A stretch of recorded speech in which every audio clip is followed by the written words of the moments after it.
जिलापाल अध्यक्षतार कलमछुई ग्रामवासी द्वारा गत काली आज पर्यंत होइतिबा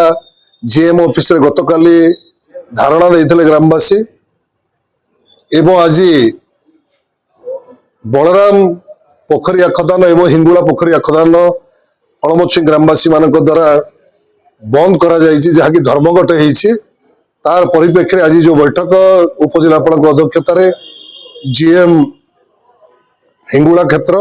प्रकल्प अधिकारी हिंगुला क्षेत्र एवं जीएम हेलांडार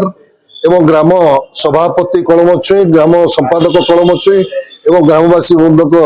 उपस्थित बैठक निष्पत्ति निगला 2 मास भितर कलमछुई ग्रामवासी को प्लॉट चिन्हट कराइबे प्रदान करने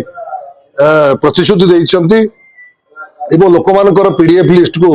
तुरंत अपडेटेड कर ग्रामवासी को जनवाई कहते एवं ता सहित जो बाकी थिबा झील मानकर चाकरी बाकी अच्छी ता भी मध्य उपस्थापन करा जायछि किभली भाबरे अति शीघ्र सेमानकर चाकरी हबो एवं जो परिवार आज पर्यंत पाई नाहंती सेमानको मध्य स्पेशल केस भाबरे ट्रीट करा जिवो फैसला करा गला एणु निश्चित भाबरे आगामी दिन रे जो समस्या रहिछि